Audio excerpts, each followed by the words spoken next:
já conversa há muito tempo sobre antropologia no ciberespaço, antropologia na internet, antropologia da cibercultura.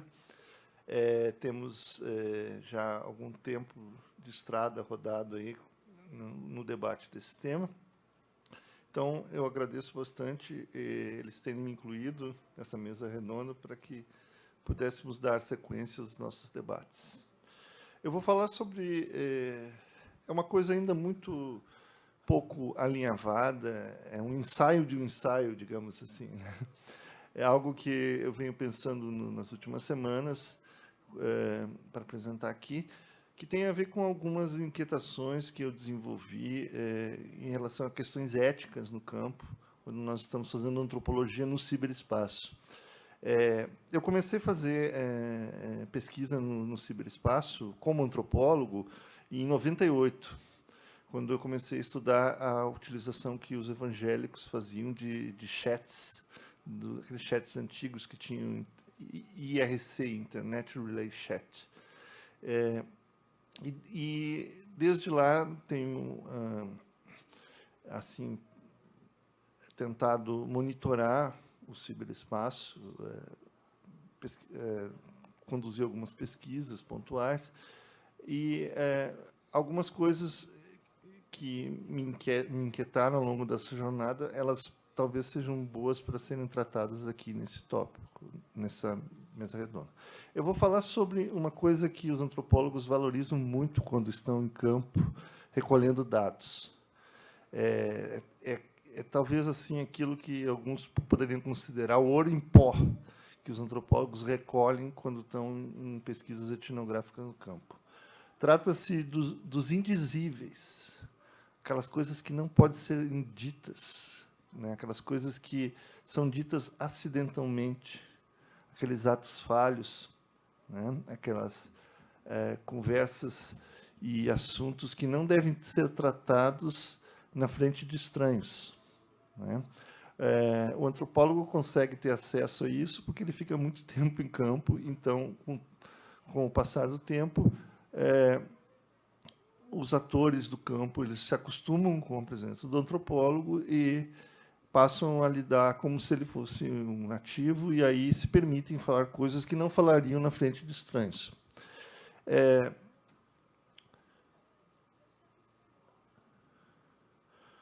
O indizível ele pode assumir vários formatos, né? Ele é o anormal, o vergonhoso, o ilegítimo, aquilo que fere a norma. O indizível é aquilo que não se diz para visitas, aquilo que deve ser mantido no privado. Ele só vem à tona após muita permanência em campo, com a confiança dos informantes. Ele permite acessar zonas nebulosas de uma cultura, de uma sociedade, permite acessar aquilo que é deliberadamente ocultado. Todas as sociedades, todos os grupos, todas as culturas, todas as subculturas têm os seus indizíveis, né?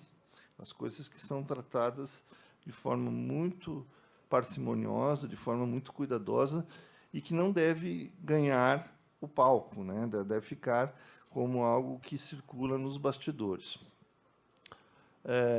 Os indizíveis permitem que o pesquisador ingresse mais nas áreas privadas de uma sociedade, de uma cultura, de um grupo.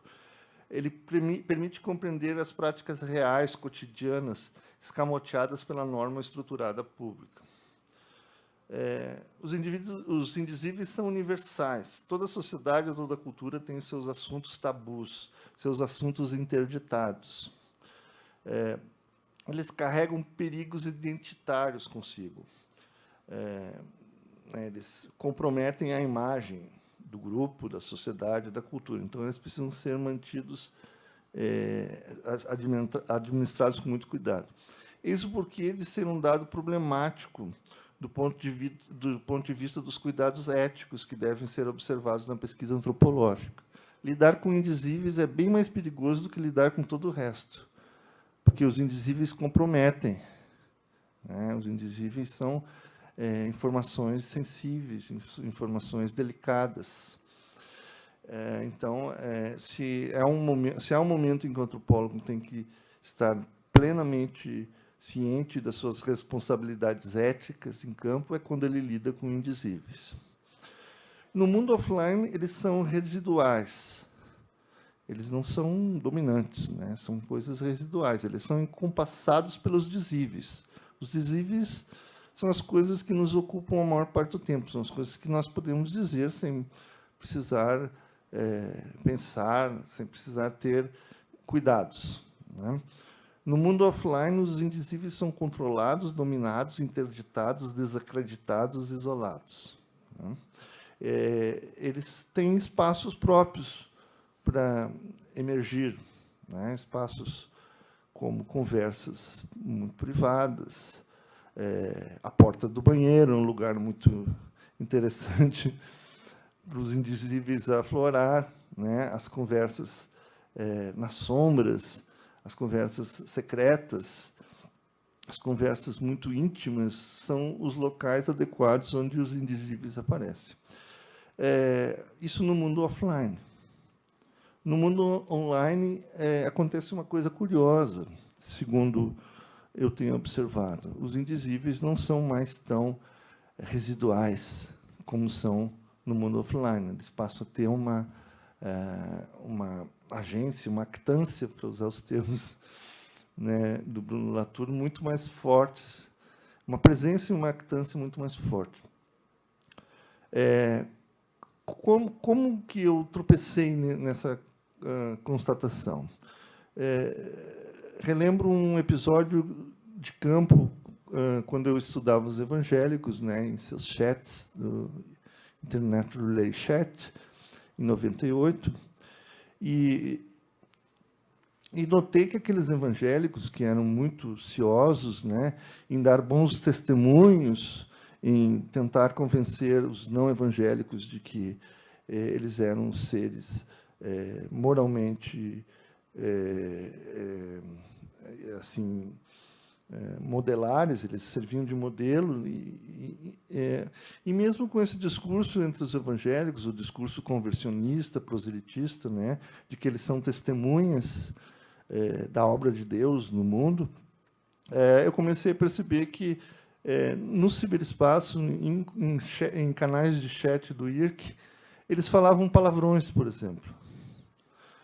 Eles abordavam assuntos sexuais sem muita preocupação em serem observados por estranhos.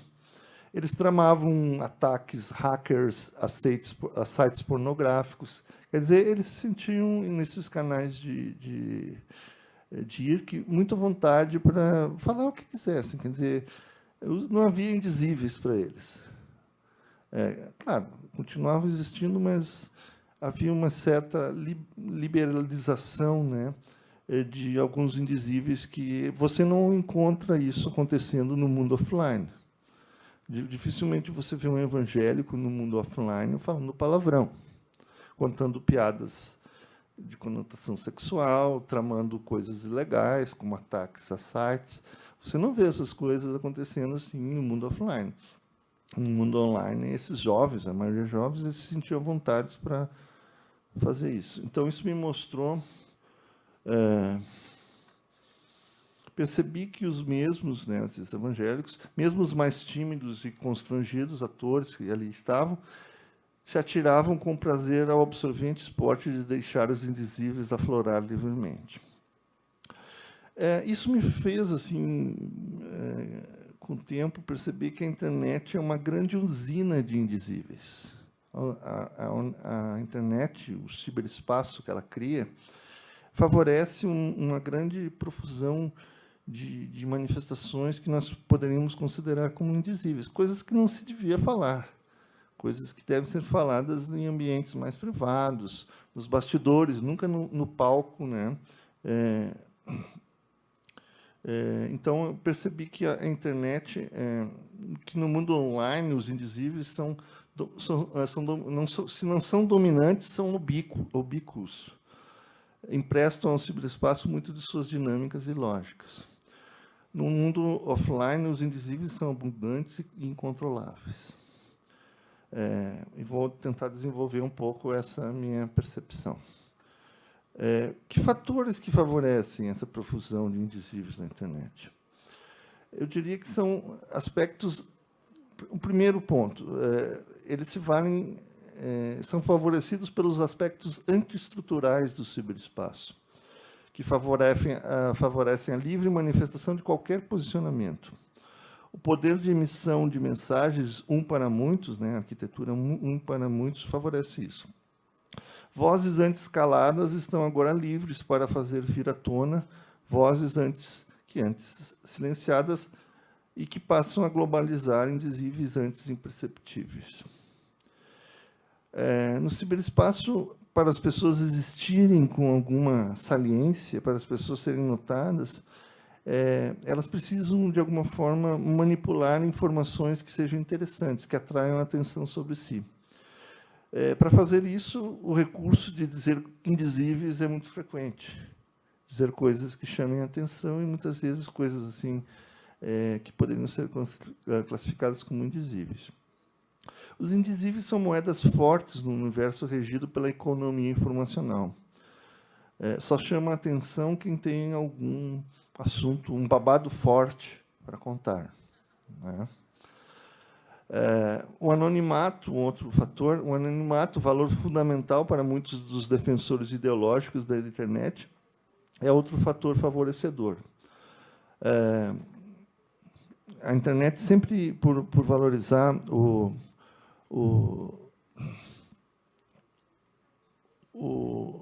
anonimato como uma força, como uma espinha importante de sua arquitetura, sempre favoreceu que as pessoas fossem muito pouco cuidadosas com o que dizem, ou que buscassem dizer ali coisas que têm pouco espaço para ser dito no mundo offline. Como, por exemplo, há quem diga que a pedofilia cresceu surpreendentemente depois da internet. Porque, bom, a pedofilia precisa se cercar, ela acontece a partir de uma profusão de indizíveis, coisas que você não pode dizer no mundo offline.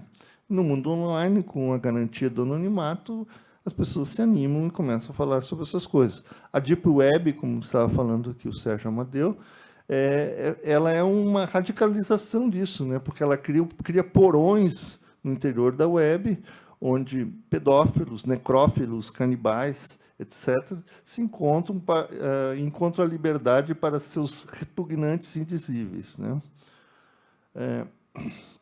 A internet também é um espaço permite um espaço de autorreflexividade.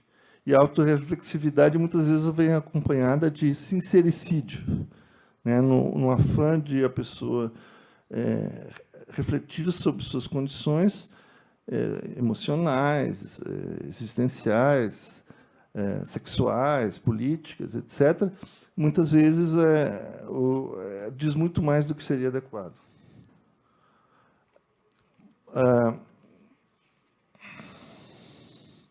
Bom, uma série de outras coisas. A internet favorece o exibicionismo narcísico, o que também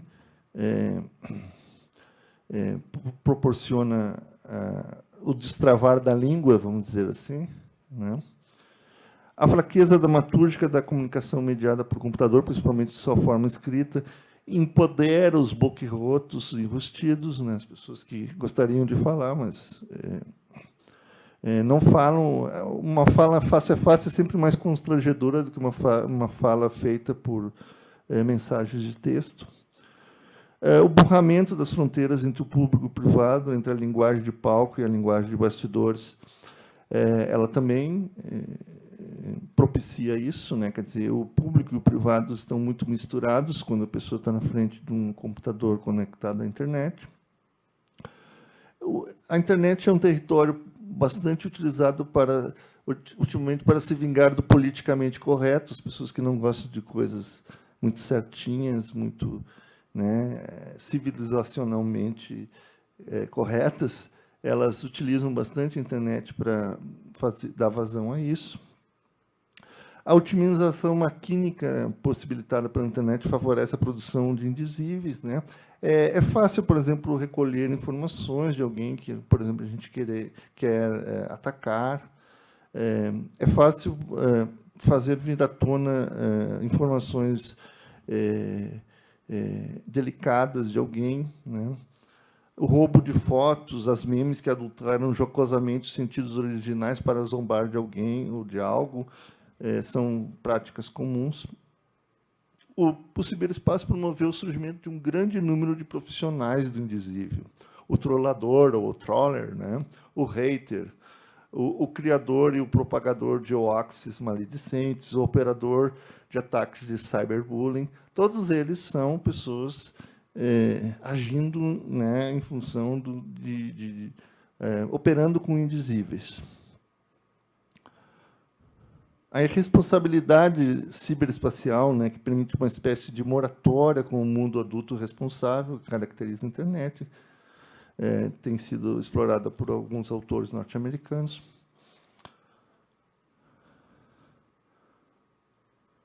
Tá. Ultimamente, alguns autores têm falado um pouco, têm apontado para essa percepção, né, de que a internet organizou a fala, permitiu a fala de pessoas que antes não falavam, né, e isso não é necessariamente bom. Nos anos 90, uma antropóloga... Nos anos 90, uma antropóloga australiana chamada... Antropóloga, não sei se eu acho que é socióloga, Elizabeth Wright, ela falou que na internet você pode ser alguém que você não é ou ser mais você do que normalmente seria aceitável. Então, havia um certo otimismo de que a internet permitiria um espaço de busca de autenticidade identitária e tal.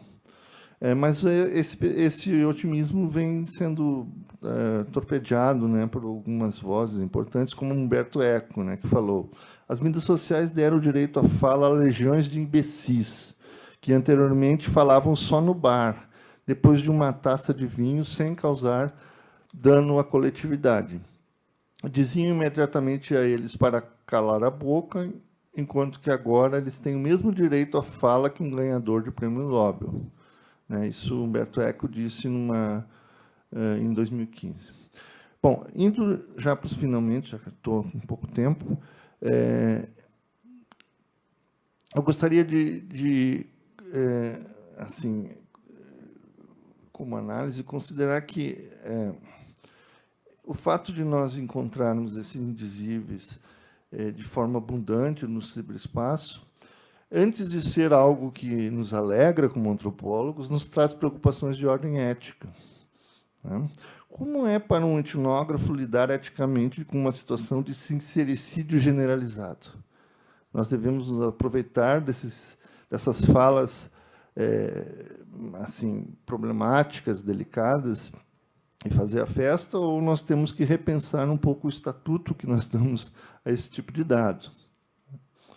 O ciberespaço coloca em sinergia o antropólogo bisbilhoteiro, né? Os antropólogos são bisbilhoteiros, e o boquirroto sincericida, uma combinação um tanto perigosa. E abre-se, assim, um grande e complexo fronte onde os pressupostos éticos do ofício etnográfico necessitam intensamente ser renegociados.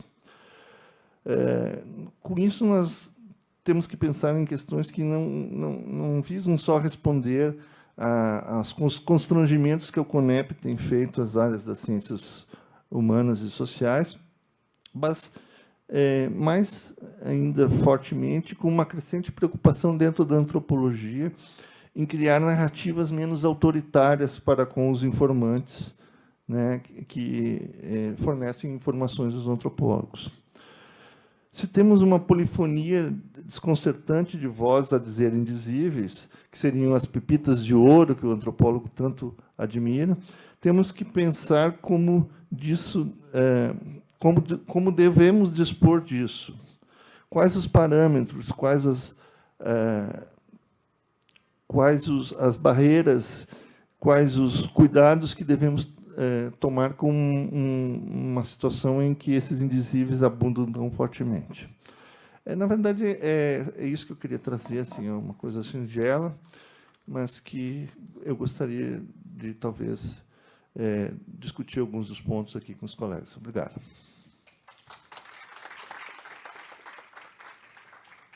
Obrigado, Ayrton. Bom, boa tarde a todas e todos de novo, porque eu vou passar a palavra para mim, no fim das contas, agora, mas também agradecer, a oportunidade de estar com o Theo e com o Ayrton, porque, como ele mesmo disse no início, já faz bastante tempo que a gente vem cruzando os nossos caminhos, então é sempre bom quando a gente tem essas oportunidades de dividirmos também a discussão, tá? Mas eu estava aqui tentando recordar, esses encontros nunca aconteceram na BCiber, os três juntos, então é um retorno, mas é um retorno diferente para a gente também. Então, bom, o que eu vou apresentar se refere a uma pesquisa iniciada há pouco mais de um ano, e nela eu acompanho a implementação de uma política pública de controle às epidemias provocadas pelo Aedes aegypti.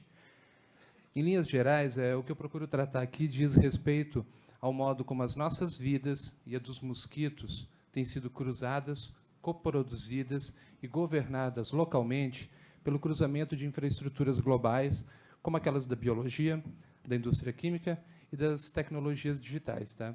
Eu vou ler um pouco do texto para não passar do tempo, e eu chamei essa apresentação de o Aedes aegypti e as suas infraestruturas. Com algumas tabelas e um mapa político do município de Natal, no Rio Grande do Norte, Lucas, agente de controle de endemias que me introduziu ao campo, explica o que é a nova metodologia empregada no combate ao mosquito vilão, o programa Vigia Dengue. O material que ele conseguiu com o pessoal do setor de geoprocessamento traz marcações que indicam raios de atuação e dão uma dimensão dos focos epidêmicos e a sua evolução no município. Semana a semana o mapa muda, diz ele, e tudo depende dos números que recebemos. São os números que comandam a ação. A indicação das áreas críticas que eu podia ver nos papéis resultava do cruzamento de dois tipos de dados, os entomológicos e os epidemiológicos. Os dados entomológicos são baseados na quantidade de ovos, de mosquitos, que são colhidos nas mais de 400 ovitrampas que são espalhadas pelo município de Natal.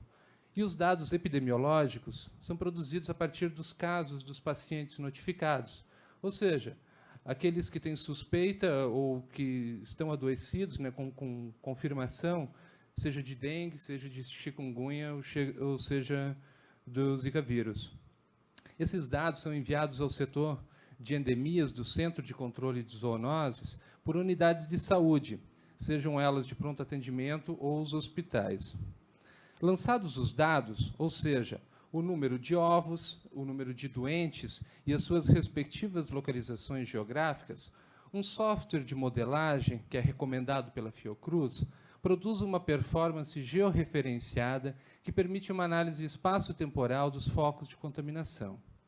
Em outros termos, o software aponta no mapa do território do município um ponto médio entre os domicílios que têm casos notificados e as ovitrampas com maior número de ovos coletados. E, a partir dali, ele traça um raio de atuação baseado na ecologia do mosquito, que não costuma empreender voos autônomos maiores do que 500 metros. Então, o software faz isso.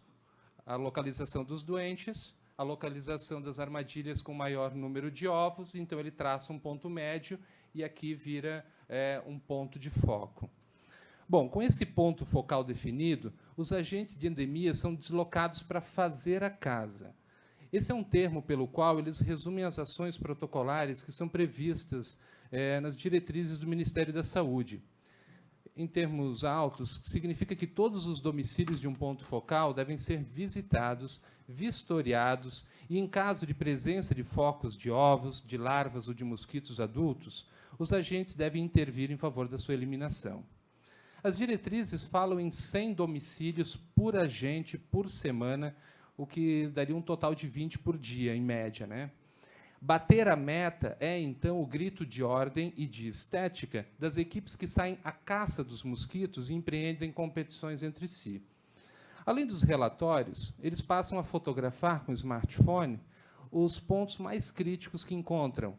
E essas fotos, além de circularem como uma espécie de prêmio de caça nos grupos de WhatsApp que os agentes mantêm, são também anexadas aos relatórios oficiais da política de controle para compor o cenário da catástrofe. Esse trabalho dos agentes de endemia é, assim, um dos componentes centrais do programa, não tanto em respeito às intervenções e eliminações dos focos, mas como um meio de manutenção do próprio Vigia-Dengue. A prefeitura do município precisa prestar contas da eficiência do programa para a continuidade da dotação orçamentária que recebe do governo federal. E isso se faz por meio de estatísticas que são produzidas nessas visitas ou por meio da coleta desses dados e que são todas processadas pelo software. Ainda que o uso de smartphones por parte dos agentes figure no registro da informalidade, o Vigia-Dengue é descrito oficialmente como inovador, justamente pelo fato de ser um projeto de metodologia ativa, baseada nas novas tecnologias digitais. O ativo não diz respeito às ações individuais da população, como o cuidado com o acúmulo de água, tampouco como na sua coparticipação nas melhorias dos sistemas de abastecimento e saneamento. Ele diz respeito, esse ativo, ao apoio à vigilância. A ideia é que, por meio do uso de fotografias de focos da presença do mosquito, que poderiam ser retirados com smartphones ou tablets e enviadas ao Centro de Controle de Zoonoses do município por meio de um aplicativo que tem o mesmo nome do programa, esse Vigia-Dengue é escrito tudo junto e no lugar do A, do Vigia, é um arroba, tá? A população passaria a condição de ativa, então, na política pública, ajudando na composição do georreferenciamento dos focos. O outro sentido desse ativo diz respeito à metodologia de uma forma mais ampla.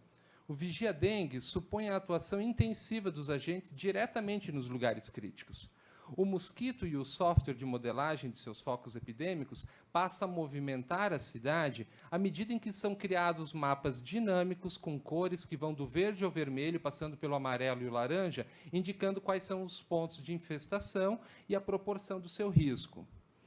A cada semana, novos dados produzem novos mapas que ressignificam a cidade e fazem o programa andar. E isso era o que Lucas me mostrava com seus papéis. Mas é importante que se tenha em mente que há camadas de complexidade constituindo uma política em ação, especialmente uma que envolve o trabalho com mosquitos. Primeiro, era evidente o desconforto de alguns agentes de endemias com a implantação do Vigia-Dengue. A metodologia que o precedeu era conhecida como rotina de ciclos. Ela não era utilizada apenas no município de Natal, mas em todo o território brasileiro até o ano de 2009, quando as políticas passaram a ser de domínio dos municípios e sustentadas pelo governo federal. Na rotina de ciclos, por exemplo, que era a metodologia anterior, o município era dividido em zonas fixas de atuação, e cada agente de endemias era responsável por uma dessas zonas. Não havia softwares indicando pontos de foco e coordenando ações, e a ideia de rotina dizia respeito às visitas periódicas a cada domicílio da zona, que se repetiriam em intervalos de 60 a 90 dias, dependendo da densidade da área. Essas zonas de atuação, em geral, coincidiam com o local de domínio do seu agente responsável. E isso facilitava o trabalho em razão da boa familiaridade com a região, o que contribuía com a recepção dos agentes nos domicílios, por exemplo. Havia até uma certa sociabilidade, como relatava Lucas, que era o caso de tomar um cafezinho na casa de um, bater um papo na casa de outro. Além disso, os agentes tinham a possibilidade de fazer as suas refeições e o seu intervalo de trabalho em sua própria casa, permitindo que o vale-refeição e o vale-transporte fossem agregados à renda familiar. O entendimento que houve em relação a essa metodologia era de que ela tornava o trabalho um pouco relapso, de que os agentes faziam o que se chama de casa de ponta de lápis, que, em suma, era o preenchimento do relatório durante um cafezinho, sem fazer a vistoria do domicílio, limitando-se, assim, ao preenchimento de papéis. Ao invés, então, de fazer a vistoria, eu quero fazer a casa, fazia-se apenas o relatório, por isso, na ponta do lápis, né? Mas o ponto crítico para a extinção da rotina de ciclos se baseou na ideia de que essa era uma metodologia que não estava atuando em resposta a uma epidemia. Como ação preventiva, recaiu sobre ela a acusação de ser muito onerosa, uma vez que mantinha vigilância contínua em todo o município, incluindo as zonas que não apresentavam focos. Agora, com o software que controla a ação, no caso do Vigia Dengue, os agentes precisam ir, entre outras coisas, até o centro de zoonoses, e eles precisam fazer percursos, às vezes, que chegam a durar mais de 2 horas. Para isso, eles precisam consumir, por exemplo, o seu vale-transporte, que antes era agregado à renda familiar. No centro, no centro de zoonoses, eles registram o seu ponto e só então eles seguem, no estilo de campanha, como a gente já conhecia desde Oswaldo Cruz, até o foco que é determinado, então, pelo software. Como passam o dia no local da atuação, eles também precisam se alimentar fora de casa e são forçados a fazer o seu intervalo de trabalho na própria rua. Além disso, eles precisam lidar com situações bastante complexas, como a recusa em serem recebidos pela população, sob a desconfiança de que sejam assaltantes disfarçados. Em outros casos, ainda, é preciso lidar com o constrangimento de algumas pessoas por conta da situação precária em que vivem, quando é comum que fiquem muito incomodados com as vistorias. Em outras situações mais críticas, os agentes precisam mediar conflitos ou se esquivar deles. Ou seja, esse fazer a casa é mais complicado do que simplesmente cumprir um protocolo. E como o Lucas explicava, e aí eu cito longamente uma narrativa do Lucas, tem que ir de em casa na área do foco e caçar os mosquitos. Às vezes tem aquele proprietário que não está. Aí a gente precisa colocar isso no relatório, e é uma coisa imensa para preencher. E cada casa gera um relatório, e é uma papelada que depois vai para Brasília. Algumas vezes os vizinhos dão uma ideia da hora em que os proprietários costumam estar no local. Aí a gente volta lá para fazer a casa. Às vezes tem uns que não gostam disso e já te encaram, querem saber quem é que andou falando sobre a vida deles, querem saber quem deu informação e ficam furiosos porque pensam que a gente está acusando eles de serem os donos do mosquito, de estarmos acusando eles de serem sujos e de serem culpados pelas epidemias. Mas a gente não pode contar nada, porque dá muita briga, principalmente entre os vizinhos. Outras vezes ainda é pior, porque o imóvel está fechado mesmo e a gente sabe que tem foco lá. E se está no raio do mapa que o software traçou, a gente tem que entrar e fazer a casa. Daí precisa pegar o endereço, identificar a propriedade, acionar o dono. Muitas vezes o dono não responde aos chamados ou mora em outro lugar. Daí tem que ir com a polícia mesmo, arrombar o lugar e fazer a casa. E isso dá uma confusão que eu mesmo não me meto, porque eu não quero levar tiro, como já aconteceu por aí. Outra questão importante é que há ruas de alguns conjuntos é uma maneira de falar de bairros, de comunidades, mais particularmente, e que tem o seu acesso controlado por pessoas ligadas ao tráfico. E sem ter alguém parceiro, como dizia o Lucas, que te coloque lá dentro, o trabalho fica inviável. Caio era um desses agentes que era parceiro. Como ele mesmo dizia, eu conheço os boy tudo, eu sei da linguagem toda. E Lucas, me confirmando isso, dizia, olha, o Caio vai nas quebradas e ele entra em tudo mesmo. Ele entra onde ninguém entra. Ele se criou em alguns conjuntos bem complicados. Os caras acham que somos polícia disfarçada lá, e tem que se ligar, mas o Caio é conhecido. A competência de Caio era largamente conhecida e valorizada no grupo de agentes. Quando alguém tinha alguma dificuldade em entrar numa rua, buscava o seu apoio para fazer a casa. Carlos, que é um agente, era um coordenador de equipe, reconhecia essa habilidade de Caio e dizia, cito Carlos, ninguém mexe contigo se tu entra com o Caio, porque ele é o cara que acaba com a dengue, que deixa o pessoal doente. Ele trabalha com mosquitos. O pessoal tem respeito por ele. Ele é o cara do mosquito, ele caça tudo. Teve vez que eu tive que pedir autorização para traficante armado, senão não dava para entrar e fazer a rua e fazer as casas. Já vi até a polícia ir lá no presídio pedir autorização para o chefe da coisa que está lá preso.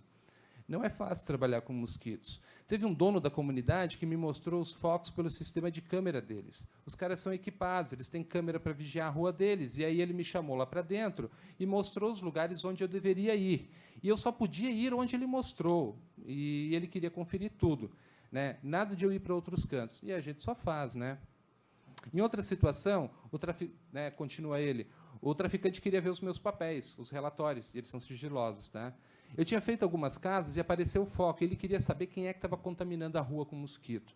Queria saber de quem eram esses mosquitos, e a gente não pode mostrar isso. E o relatório tem sigilo, mas ele não queria saber de nada disso. Ele queria saber quem era o dono para dar um jeito na situação. A presença dos agentes de endemias provoca um desconforto moral.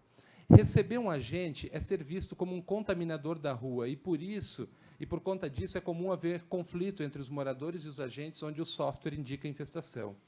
Eles dizem respeito à responsabilidade pela propriedade dos mosquitos, por exemplo, e quase sempre esses conflitos se tornam violentos. Expressões como os mosquitos do vizinho, os mosquitos do fulano de tal, denotam que o problema tem dono e corroboram com a perversidade da individualização das ações que marca o universo dessas contaminações. Ou seja, aquela ideia de que alguém não fez a sua parte. Em situações que eu acompanhei em campo, foi preciso se resguardar ao sair de um domicílio para o outro, disfarçando sinais de que tínhamos encontrado focos. Não se tratava apenas do sigilo protocolar, mas era uma questão de segurança para preservar a relação entre os vizinhos, já que era comum que o morador do imóvel com foco passasse a receber ameaça dos outros moradores. Além disso, os próprios agentes precisavam garantir a sua segurança. Lucas, inclusive, relatava situações de forte tensão, como foi o caso do assédio de um traficante que queria saber quem é que tinha contaminado a rua dele, né? Ele ia dar um jeito na pessoa. Em outros casos, os agentes são xingados e perseguidos sobre a acusação de que nunca havia tido mosquitos antes deles aparecerem lá, e que o remedinho que colocam na caixa d'água é, na verdade, ovo de mosquito. E cada vez é mais frequente a queixa de que os seus imóveis têm desvalorizado porque eles se situam em áreas que são indicadas pelo software como áreas sendo perigosas e contaminadas. Tá? Além disso, eu mesmo cheguei a ouvir de um morador que me disse que os agentes são pessoas do governo americano infiltradas e que o Zika vírus é uma arma química, que eles querem roubar a Amazônia e construir mais hotéis na Costa Potiguar. Bom, a segunda questão complexa disso aqui diz respeito ao modo como é alimentado o software que sustenta o Vigia Dengue. A acusação de que na rotina de ciclo se fazia casa de ponta de lápis se aplica de igual modo, ou até de forma mais aguda, ao caso do Vigia Dengue. Porque, diferentemente do trabalho contínuo da rotina, agora é preciso bater a meta. E entre os agentes e os seus superiores, há muito conflito e desconfiança sobre a qualidade do trabalho que é baseado nessa meta. Além disso, há problemas do tipo técnico. Bom, passado um ano da implementação do programa, o aplicativo, que era para baixar para os celulares e outros dispositivos, ele ainda não está disponível para a população. O Vigia Dengue, com o @ no lugar do A, ainda é só um nome de batismo com cara de tecnologia digital. O que se tem dito sobre isso é que a Prefeitura passou a se preocupar com o modo como o aplicativo poderia fazer aparecer mosquitos demais e gerar dados estatísticos espontâneos. Como dizia Lucas, se todo mundo achar um mosquito e tirar foto e mandar, não vai nem caber no mapa da cidade. O outro problema é o da subnotificação do número de doentes. Ao acompanhar Lucas e outros agentes de endemias em campo, era rotina encontrar pessoas que diziam terem sido infectadas, fosse por dengue, chikungunya ou zika. Teve um dia mesmo, tá, que dos 20 domicílios que a gente visitou, em todos eles alguém tinha ficado doente, ou todo mundo da família tinha ficado doente, e ninguém havia procurado serviços médicos. Tá? As suas queixas eram de que, em nenhum desses casos, eles encontrariam tratamento, senão apenas o dos sintomas, né? Então, eles poupavam tempo e desconforto com as filas e iam direto para as farmácias para se medicar quanto à febre e à dor. Conheci até o kit dengue, tá? Que é vendido por R$50 numa farmácia da zona norte da cidade. Com isso, as informações que são geradas pelo software, elas são baseadas em dados inconsistentes e tendem a ser construídas de forma assimétrica entre a entomologia e a epidemiologia. Ou seja, a modelagem que é feita pela tecnologia não comporta as particularidades de comportamento nem da população de humanos, nem da de mosquitos. E o resultado disso é que há um hiato bastante profundo entre ela e a realidade local. O georreferenciamento se inclina para a direção dos dados das ovitrampas. Tá? Além disso, como parte do protocolo, isso porque a gente não tem dado epidemiológico, né? As pessoas não vão ao hospital, então não geram o dado para cruzar com a entomologia. Tá? Bom, como parte do protocolo ainda, não é feita análise dos ovos capturados. Tá? Induz-se, a partir da experiência acumulada de pesquisa desde os anos 90, que 90% do total de ovos sejam de Aedes aegypti. A inconsistência, então, pode ser desdobrada, pois, 1, os ovos podem também não ser desse mosquito. E mesmo que sejam, 2, então, podem não ser daqueles que estavam contaminados com algum tipo de arbovírus. Ou seja, podem ser ovos de populações saudáveis de mosquitos. Em linhas gerais, uma infraestrutura digital global opera uma política pública local com forte distanciamento entre o modelo e a realidade. O software produz uma modelagem que inscreve uma realidade que é sustentada pelo empoderamento da estatística, da probabilidade e pela confiança no cálculo computacional. A questão é que a probabilidade nunca conseguiu se desvencilhar da sua função subjetiva de interpretação, dos estados de crença e dos controles, do controle sobre os dados diante de frequências de fenômenos aleatórios, como é o caso de populações de mosquitos e de pessoas. Produzida na modelagem e baseada na estatística e a sua natureza fundada no cálculo, essa ferramenta tem um status mais elevado do que uma simples opinião, já que os números e tabelas são demonstrações de um tipo poderoso. Conforme Hacking, a probabilidade é o próprio guia da vida. Isso significa que o resultado de uma modelagem não é o objetivo no sentido de objetividade científica. Ele é o objetivo no sentido daquilo que se busca encontrar. Em outros termos, no caso do vigia-dengue, a estatística e a probabilidade produzem um tipo de referência que acaba por definir a ação. Ou seja, ela não se revela como um método, mas como uma meta. E o problema maior é que não fica calculado pelo software o quanto que um raio de atuação e manchas vermelhas em um mapa podem governar vidas. Nesse caminho, a questão que para mim se torna mais crítica em relação ao vigia-dengue é o modo, então, como ele opera a manutenção da criação de áreas de vulnerabilidade. Carlos, né, o coordenador de uma equipe, me relatou um caso emblemático. Cito Carlos, tá? Outro dia apareceu um bichinho lá em Areia Preta. O bichinho lá em Areia Preta. E foi um alvoroço que só. Acharam um monte de ovos nas armadilhas. E, se a coisa está muito crítica, a gente chama o pessoal de outras secretarias. Às vezes precisa máquina para cortar o mato ou tirar terra. Às vezes envolve a Caern. Caern é a companhia que é responsável por águas e esgotos. Tá? E assim vai. Mas o serviço da gente é ir lá e acabar com o foco. Então, fizemos a varredura e, depois, com o fumacê e com o veneno sólido, fizemos uma barreira na divisa com Mãe Luísa, entre Areia Preta e Mãe Luísa, para não deixar o mosquito passar. Daí eu pergunto para ele, né? Mas por que essa barreira aí com Mãe Luísa? E ele me responde, é porque é de lá que vem o mosquito.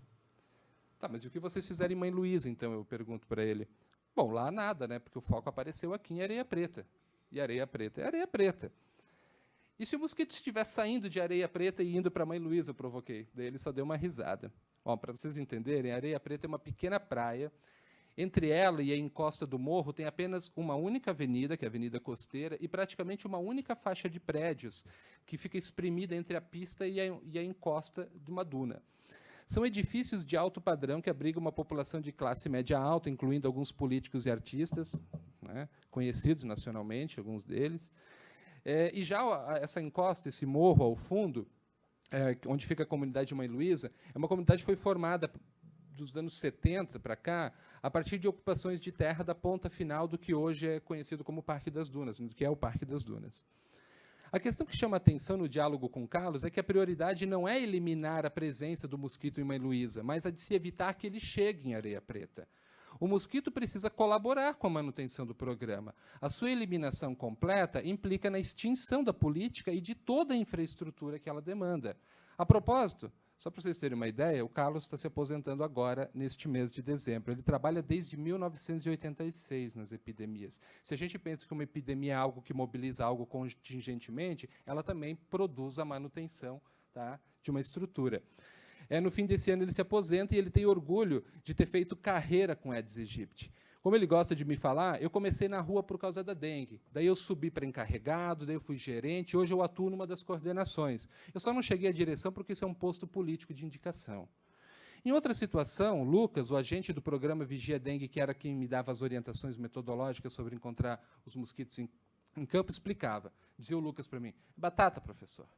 Quando tu olha da rua e vê aquele monte de lixo que o pessoal recolhe para reciclagem, pode contar que vai ter mosquito. Mas o lixo é para renda, né? Todo mundo tem que ganhar o seu. Então faz parte. O pessoal vai juntando, juntando, e ali sempre tem foco, onde o pessoal acumula lixo. E a gente sabe que tem mosquito. O Lucas insistia em me chamar de professor porque nós nos conhecemos na universidade. Mas quem me ensinava a caçar os focos de mosquito era ele, seguindo o tipo de orientação que ele recebia nos cursos de formação e confiando na sua prática cotidiana. O que chama atenção nesse pequeno relato é o quanto ele faz coro à naturalização de políticas de controle ao mosquito que são baseadas numa ideia generalizada de pobreza como risco. Não há dúvidas de que o lixo acumulado, ainda que em processo de separação para reciclagem, tenda a produzir criadouros, né? As garrafas, as conformações dos empilhamentos, os copos, as latas, eles acumulam água com a chuva e nela o mosquito deposita seus ovos. O ponto é que há que se perguntar nos sistemas de exclusão que operam em favor dessas situações. E, acima de tudo, que nada justifica o fato de que a eliminação de alguns focos de mosquito seja mais prioritária do que a de outros. Medidas como essa relatada por Carlos atuam por meio da naturalização da pobreza como uma condição associada ao risco. E essa é uma situação conhecida, pois é uma histórica explicação que é forjada entre dengue e áreas ditas vulneráveis da cidade. Eu estou me controlando o tempo, já estou acabando. A dengue, por exemplo, é amplamente descrita na literatura como a doença da pobreza.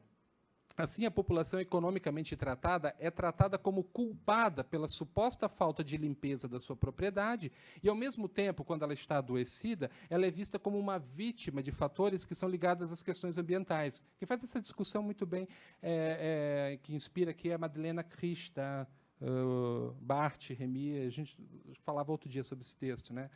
Outro exemplo disso é o da crônica falta da água, sobretudo nos bairros mais pobres, localizados na zona norte da cidade. Conforme Lucas me relatava, falo do Lucas, é sempre assim. Nessas partes da cidade nunca tem água. Quando vem, é um Deus nos acuda. Bora encher balde, late, o que tiver. Se o pessoal não guarda a água, já era. Pode ficar dias sem, e o mosquito se aproveita disso.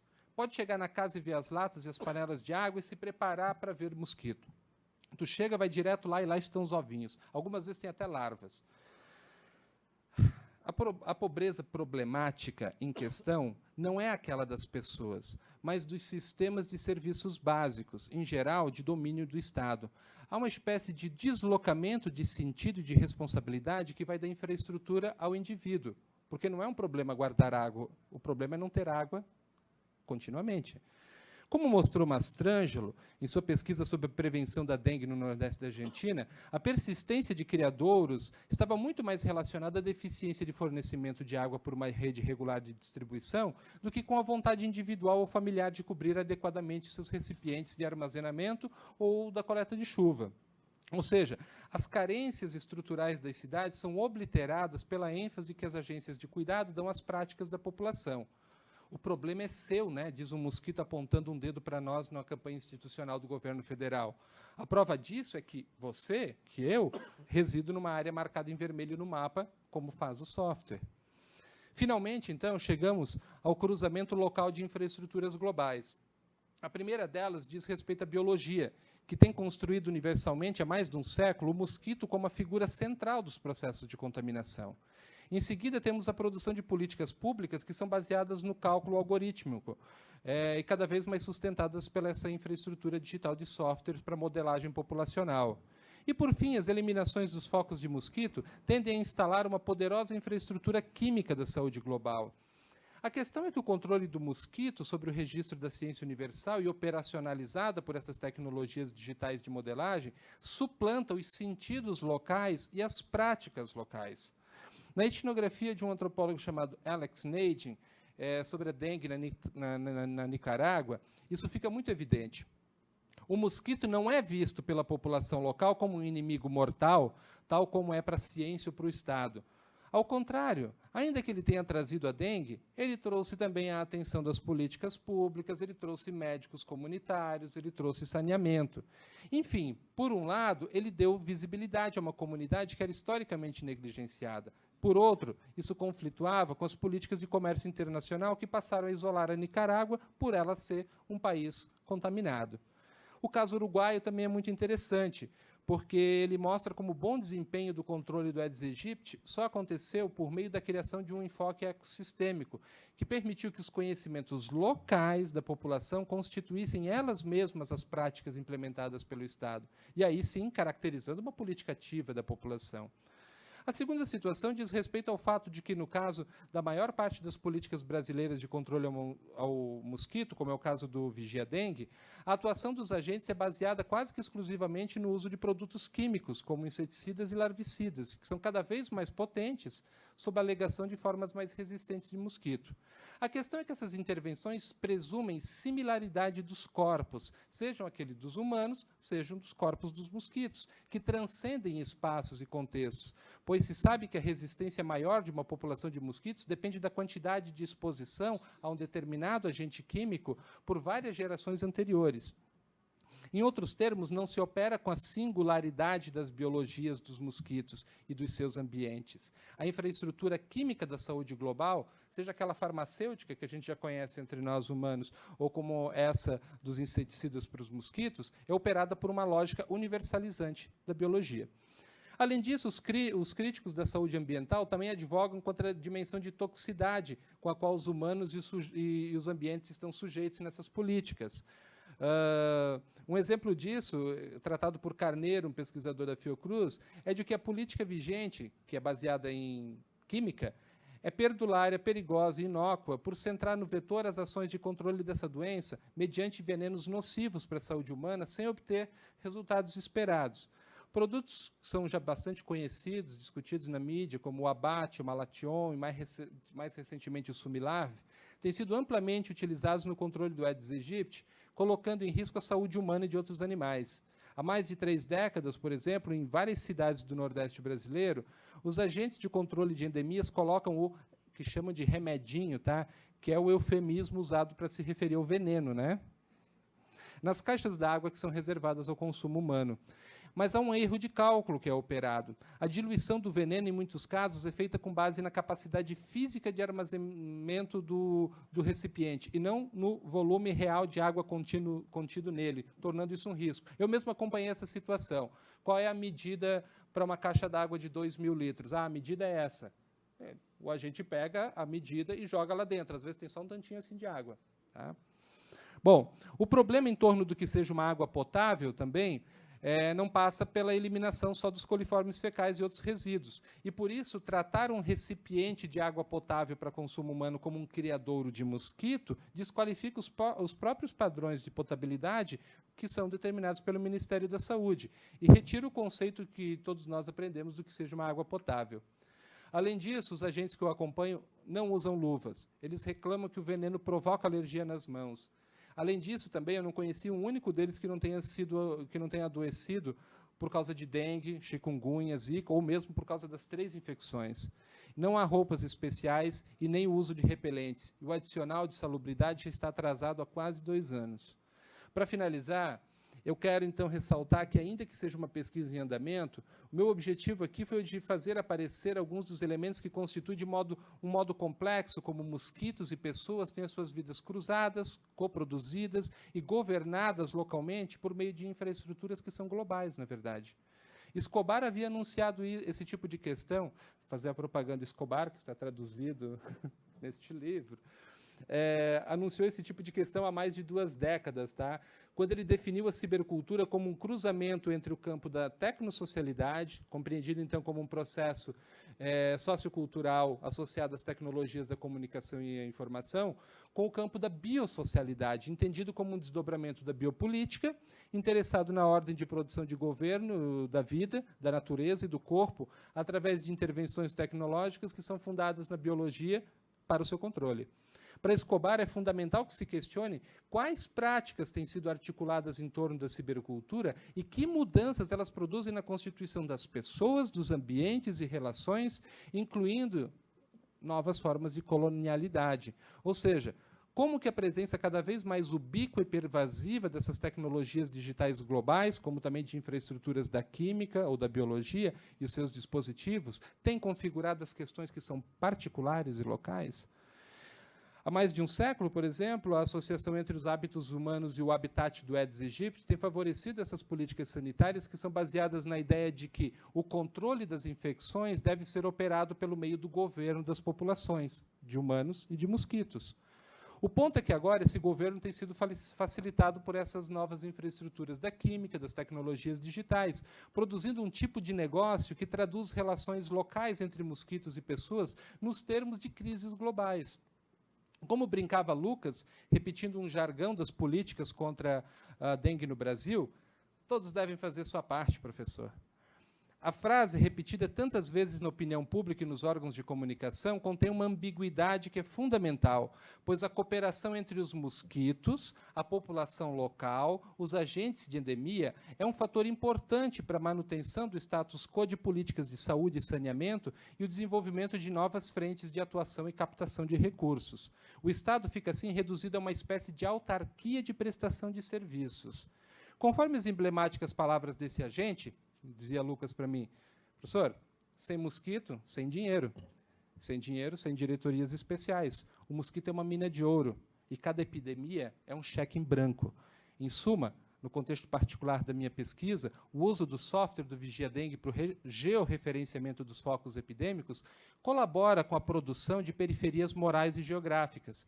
As ações que ele sustenta fazem com que as políticas de controle de infecções operem como barricadas que distinguem e isolam áreas demarcadas no mapa da cidade.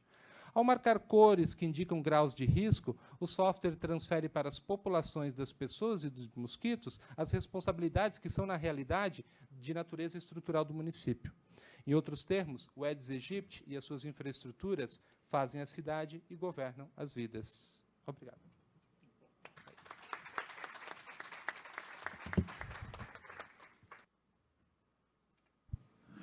Boa tarde, boa noite. Como eu disse na primeira mesa, eu relutei muito a aceitar e, enfim, não sei se eu não tinha razão, mas o que certamente eu não tinha razão e não esperava foi essa maratona, porque colocaram também uma mesa atrás da outra. Isso não estava nem no meu programa, nem na minha imaginação. Então, eu acho que o Guinness, se estiver anotando, deve ter alguma... Enfim... o que eu me propus a falar, era para ser em primeiro lugar, inclusive, era sobre uma visão mais, eu vou chamar de fundamentos das políticas etnográficas, né? Nós não estamos vendendo o livro no sentido de vender, porque ele foi financiado pela Associação Brasileira de Antropologia e nós temos a missão, sim, de difundi-lo. Então, ele está em vários lugares em PDF, na internet, chama assim mesmo, com a mesa, Políticas Etnográficas no Campo do Ciberespaço. E como foi dito, né, desde da fala do Ayrton até a fala do Jean, na verdade, nós estamos procurando trazer um pouco mais de diálogo, eu vou chamar, com, desculpem a maneira prosaica, mas com o pessoal da comunicação. Então, faz anos que desde que nós conhecemos aqui a BCiber, eu estive na fundação, eu procuro montar alguma coisa que seja um diálogo com os colegas da comunicação. A minha iniciativa sempre tem sido do ponto de vista de dizer, olha, o que a antropologia pensa disso, e não criar um diálogo que já seja em si mesmo multidisciplinar. Eu acho que a melhor forma de dialogar é dizer onde cada um está. Não é? Para criar, então, as condições de, vamos chamar assim, de diálogo mais produtivo, não é? Ao invés de procurar já criar interlocuções. Então, a primeira coisa que eu gostaria de dizer sobre políticas etnográficas é que eu vou fazer uma espécie de, primeiro, um panorama, que é o que são essas políticas etnográficas, por que nós chamamos assim, e por que falar em políticas etnográficas, e não falar só sobre etnografia. Eu vou tentar resumir isso e tocando em 3 pontos. O primeiro ponto, que eu acho que toca muito diretamente ao nosso diálogo aqui entre comunicação e antropologia, é essa e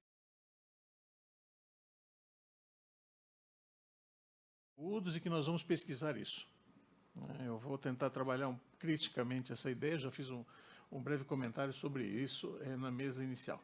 O segundo ponto é a metáfora do olhar, né? Que todo mundo que fala que vai fazer etnografia, etnografia, diz que vai observar alguma coisa e descrever. Né? Eu vou fazer a crítica dessa metáfora do olhar que está implícita no trabalho entendido, em geral, como etnografia, e, como vocês viram aqui, há muitas sutilezas em relação a essa ideia do olhar e do que pode ser captado, né? O Ayrton trouxe uma dimensão ética e vocês perceberam que o antropólogo não trabalha só com os conteúdos que estão circulando, mas ele se coloca na relação com a observação.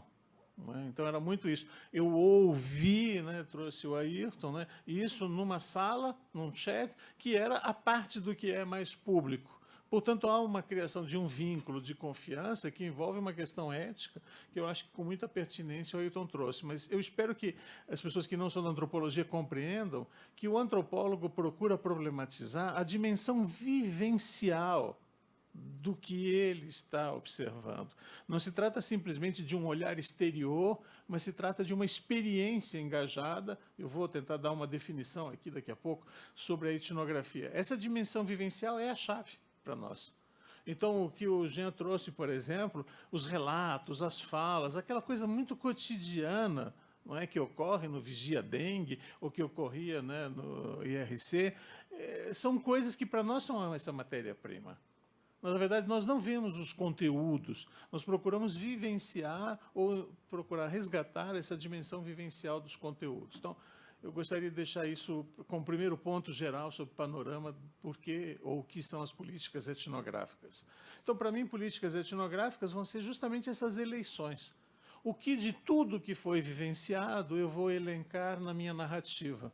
De tudo que foi observado, eu vou elencar na minha narrativa. Essa eleição é fundamental, porque não há dados. Na minha concepção, pelo menos, de etnografia, não há dados. Todos os dados são construídos. E no sentido, não só de são construídos porque existe a interferência de um observador, mas porque eles são negociados conforme a relação de confiança que se cria. O Ailton trouxe muito bem isso. A relação de confiança que abre intimidades, por exemplo. E daí, então, tem um vínculo, e é sobre esse vínculo que nós estamos trabalhando. Então, eu queria, com muita calma, não sei se eu vou conseguir chegar até o fim, eu vou desmaiar no meio, mas com muita calma, espero que vocês também não desanimem, né? Com muita calma, eu vou tentar fazer o que eu fiz desde o primeiro dia que eu participei, no primeiro simpósio da BCiber. Sei lá, vai ser ótimo ter um antropólogo que vai dizer para nós o que é cibercultura e o que é etnografia. E eu disse, olha, nós não trabalhamos mais com a noção de cultura, então nem sei o que é cibercultura. Até a piada que eu fiz para mim mesmo na época é, se eu soubesse o que era cibercultura, eu seria presidente da associação e não vice-presidente. E quando eu soubesse o que era, eu ia ser presidente da associação. E, na verdade, o que nós vimos é que problematizar a própria noção de cibercultura foi um momento muito importante dentro da própria associação, que se deu conta de que muitos dos nossos trabalhos naturalizavam a própria definição. Então, se falava em comunidades virtuais. Eu disse, eu não sei o que é isso. Eu nem sei por que chama virtual. Não, é virtual porque... O que significa virtual? Entende? Estávamos confundindo algumas coisas que eu acho que foi importante destacar e mostrar os limites disso. E, finalmente, a etnografia, né? Nós trabalhamos vários anos, né? Eu publiquei vários trabalhos com o Jean e as pessoas do Grupo Ciber, Maria Elisa Máximo, onde nós discutimos justamente, desde Cristina Heine, eu vou falar um pouco aqui, o que significa essa netgrafia, por que nós não fazemos isso quando dizemos antropologia. Eu não quero dizer que o que nós fazemos é o correto e não quero ser vigilante nem do peso e nem vigilante da etnografia. Só quero que você saiba o que nós chamamos de etnografia.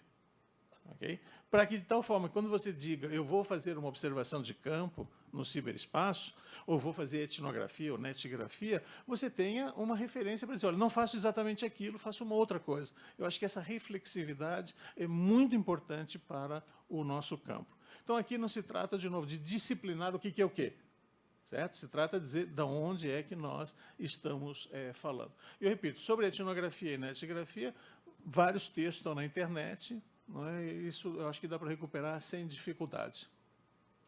O problema maior para nós foi em 2008, no outro simpósio, onde, pela primeira vez, eu declarei os amores à teoria Torrede. Não é? E, de certa forma, essa declaração de amor foi um pouco viral, porque, a partir daí, vários colegas também da BCiber começaram a falar em teoria Torrede, e eu me sinto um pouco, sem falsa modéstia, responsável por trazer o debate. Agora, é minha responsabilidade também mostrar como eu vejo que esse debate também tem os seus limites, não é? E por onde nós estamos caminhando hoje. Por exemplo, no livro, nós preferimos colocar, antes do artigo do Bruno Latour, que também está traduzido, sobre attachment, tá? Vocês podem encontrar no site dele também, se quiserem o livro, né, se acharem mais interessante. Mas está lá o artigo dele. Em segundo lugar, em primeiro lugar, está o Arturo Escobar, num artigo de 94, onde ele faz uma mistura muito interessante entre Dana Haraway, Bruno Latour, Mary Strater, grandes antropólogos, grandes nomes, já em 94, que eu digo, não tem nada de novidade nisso, não pode ser encarado como novidade, é o meu artigo, inclusive, que vem mais adiante. Olha, não há novidade. A novidade está na nossa descoberta desse universo. Então, o que nós precisamos hoje é, com muito calma, voltar ao começo. Então, eu vou começar pelo começo. Tá? Primeiro ponto, essa ideia de informação. Eu acho um equívoco muito grave, né? O Jean, inclusive, costuma alertar muito isso, que na comunicação se trabalha muito como se a internet fosse um lugar de informação. Se fala muito em circulação de informação e se trata os conteúdos. Se trata os conteúdos como se os conteúdos circulassem independente das mídias. Hoje foi muito falado aqui, independente dos algoritmos, independente de interesse, não existe isso. Não é? Só existe informação circulando e essa informação é sempre mediada. Foi outra crítica que eu fiz. Eu até acho muito simpático as pessoas da associação ainda me tolerarem, mas eu fiz muito essa crítica também. Se fala em comunicação mediada por computador e se trata sempre como comunicação intermediada por computador. O computador, enfim, ou todos os dispositivos técnicos, eles são meros intermediários, porque nós queremos a comunicação. Eu vou dizer para vocês que não fui eu que inventei isso. Christina Hein, já em 94, dizia, olha, a complexidade da tal etnografia virtual, como ela chamava, envolve dimensão epistemológica, não vou entrar no detalhe, tá? Conceitual e metodológica. Parece que ela não foi muito clara. Então, ela mesma se obrigou, alguns anos atrás, num texto de 2000, que é o livro, né, o famoso Virtual Ethnographic, onde ela diz, olha, há uma confusão que está sendo feita no campo, e eu acho que ainda hoje é oportuno falar sobre isso, entre a internet como um locus e como um artefato. Eu acho que é muito simples, mas essa confusão, embora não pareça no discurso, eu acho que nas práticas de pesquisa ela aparece. Pensar o ciberespaço como um lugar onde circulam informações e conteúdos é o que eu acabei de falar. É a ideia de considerar que há usos que há apropriações desse lugar ou desses dispositivos, como se esses dispositivos fossem alguma coisa que a gente pudesse analisar fora das nossas práticas sociais. E hoje, nós mesmos que estamos aqui, né, nós somos, como a gente dizia já há muitos anos atrás, cibercultores. Nós somos, na verdade, produtores de cibercultura, maneira pela qual nós mesmos interagimos com esses dispositivos. Está na gloriosa revista que o professor Ayrton coordena ainda? Não mais. Mas coordenava a revista Civitas, né? Eu publiquei um artigo falando justamente disso. Não dá mais para falar em representações, ressignificação, apropriação e etc. Porque isso significa trabalhar com o ciberespaço como um locus, ou seja, um espaço em que os humanos vão interagir. Como se o espaço não determinasse posições possíveis para esses humanos, não determinasse também significados possíveis de interações. Eu acho que vale a pena, Christina Hein já tinha pontuado, eu repito, em 94 e depois em 2000, que é melhor pensar isso como um artefato cultural, ou seja, um produto da cultura. O que quer dizer essa diferença? Significa pensar em metas, prioridades contextualmente situadas e moldadas culturalmente, e não como um espaço já dado e que é uma obviedade. Pensar o Facebook como obviedade, desculpe, mas é imaginar que há uma maneira só de estar no Facebook. Não é? Eu mesmo estou de uma maneira escondida. Isso porque não vale nem a pena um debate. Não vale nem a pena um debate. Mas a ideia, então, é que há uma escolha aqui entre pensar o ciberespaço como um espaço, desculpa, o nome é dado a esse, a cibercultura como uma cultura, não é? E pensá-la como uma ideia de o que eu vou eleger de elementos que são dignos de serem etnografados. O que observar e como observar, e não simplesmente o espaço já dado. Bom, esse é o primeiro ponto. Eu espero que tenha sido suficientemente crítico sobre a ideia dos conteúdos. Segundo ponto é a metáfora do olhar. É bem mais complexa, mas está embutida na primeira, que é uma ideia, desculpe, mas é esquecer que os fatos são feitos, inclusive pela observação. Para a antropologia, essa ideia de que existe um real e existe um virtual não faz nenhum sentido. Porque o que conta são esses fatos que são produzidos, os efeitos das narrativas dos sujeitos, como operações que criam para eles mesmos realidades, e ponto final. Se elas são virtuais, etc., eu tenho a impressão que não é esse que é o ponto. Entende? Até porque, enfim, nós sabemos bem que essas realidades virtuais, elas produzem efeitos como diretos, né? A primeira crítica que nós fizemos há muitos anos atrás, já era 99, era a ideia de que, olha, nós não podemos separar o online do offline. Não, mas os sujeitos estão online. Não é?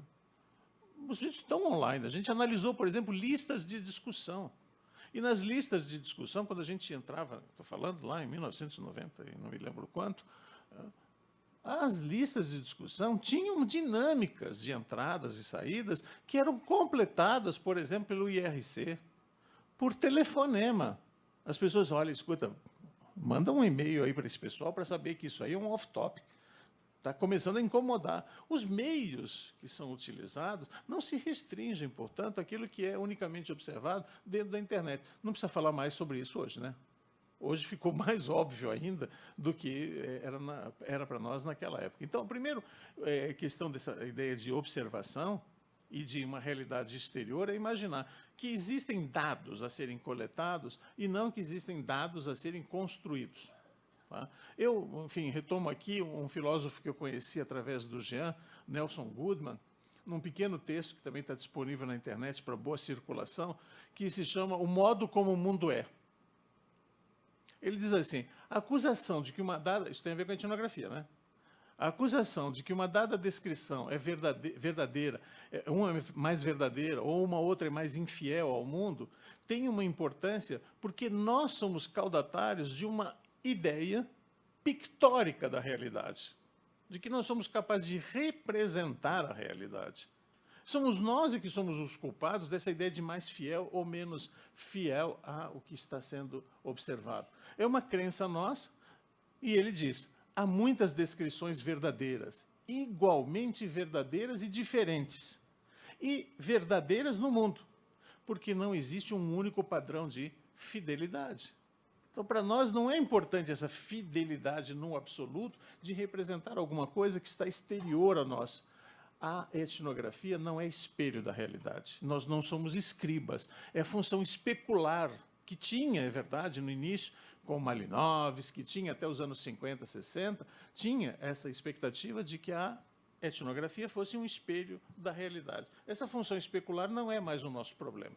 Vou dar uma definição, enfim, que eu utilizo e acho que vai servir para a nossa reflexão, tá? Que é do Emerson, Fretz and Shaw, que é Writing Ethnographic Field Notes. Eu não faço pirataria, mas se alguém quiser, eu tenho um PDF de uso didático na minha disciplina, se vocês quiserem. Esse livro eu acho muito interessante, devia estar traduzido em português, diz o seguinte, a definição de etnografia. Etnografia é uma prática particular de representar a realidade social de outros, desculpa ter sendo um pouco didático, talvez, coisa de professor velho. A etnografia é uma prática peculiar de representar a realidade social de outros através da análise da nossa própria experiência no mundo dos outros. Eu não estou representando o mundo dos outros na etnografia, eu estou fazendo uma representação da realidade dos outros, é verdade, através da minha experiência no mundo dos outros. O eu entra diretamente na etnografia, o construído aparece diretamente, e é impossível falar, então, que nós estamos simplesmente representando o que está acontecendo ali. Por isso, acho muito importante a ideia, como trouxe o professor Ailton, do vínculo que você está criando. Então, sempre há uma dimensão ética no que nós estamos fazendo. Não existe antropologia sem essa discussão, essa tensão ética. Então, a questão da etnografia se trata em pensar em quem observou, como observou, e se trata de pensar, então, que tipo de vínculos nós estamos criando. Esse é o segundo ponto, então, pensar que a etnografia não é uma netgrafia, não é uma descrição do que está se passando em lugar nenhum. O terceiro ponto é um ponto que eu acho bastante importante para nós, é o que está, no fundo, no livro, nessa virada, né, como a gente costuma chamar, do grupo Ciber, que é a ideia de pensar o lugar da técnica na discussão antropológica. Também não tem novidade nenhuma. Marcel Mauss, no começo dos anos 20, já falava, e eu comentava hoje até no horário do almoço, acho. Olha, Marcel Mauss falava nos anos 20 sobre a ideia de que o primeiro instrumento humano é o seu corpo. Não é um instrumento, uma coisa fora do sujeito. Os instrumentos são dispositivos que os homens, com os quais os homens interagiram sempre e se constituíram como sujeitos, como nós nos vemos hoje, através dessa relação. Portanto, não há como pensar, de um lado, o que seria o objeto e, de outro lado, o que é humano. Nós estamos sempre em conexões com isso. Inclusive, a própria primeira conexão com o corpo, que, segundo Marcel Mauss, seria o primeiro instrumento do ser humano. Eu estou enfatizando isso, não quero voltar muito a essa discussão, porque ela é antiga na antropologia.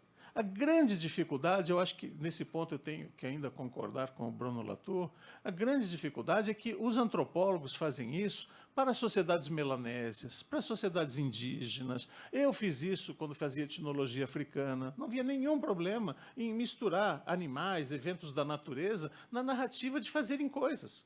Mas quando eu chego na minha própria sociedade para falar dos dispositivos técnicos que eu uso, eu não consigo falar assim. Eu não consigo dizer que o celular faz alguma coisa, como nas sociedades indígenas se pode dizer que o sol faz alguma coisa, que a onça falou comigo. Eu não consigo ter essa linguagem. Os objetos, nós sabemos, porque nós somos mais conscientes do que eles. Né? Nós sabemos que os objetos não fazem nada, somos nós que fazemos os objetos fazerem. Ora, essa é a grande discussão, é o capítulo 2 do livro, é um texto do Bruno Latour que eu acho muito bacana, sobre attachment, o que são os vínculos ou as conexões que nós temos com os objetos. Ele começa, se eu tivesse preparado de outra forma, eu projetaria aqui uma tirinha da Mafalda.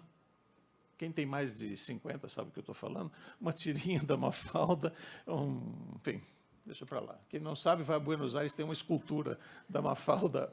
É uma tirinha. Mafalda é um personagem infantil muito crítico, né, que é bem bacana, a gente lia bastante, porque era muito crítica à sociedade. E ela está lá brincando e o pai está fumando e lendo jornal.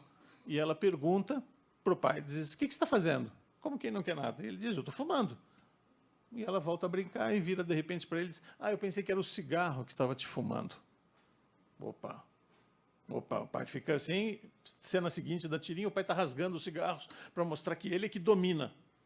Todo mundo que fuma sabe que não é bem assim, né? A relação de quem domina e quem é dominado, temos lá uma voz declarada de fumante. Não é bem assim a relação de fumo. Eu acho que é interessante pensar a relação que nós temos com as substâncias, entende? Como nas drogas. O Eduardo Viana Vargas, de Minas Gerais, que eu citei hoje de manhã, trabalha com essa questão das drogas e ele fala, olha, a droga me usa.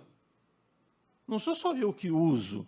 Essa relação com as substâncias não é tão simples, com a técnica não é tão simples. Não há, e a cena final é o pai tentando dizer que ele que controla, mas a gente sabe que no dia seguinte ele foi lá e comprou um outro maço de cigarro, entende? Ou o maço disse para ele, você vai ter que me fumar. Ou o vício disse, mas não é uma conexão só de indivíduo. Essa é uma categoria que no nosso discurso também tinha que ser altamente problematizada. Indivíduo é uma categoria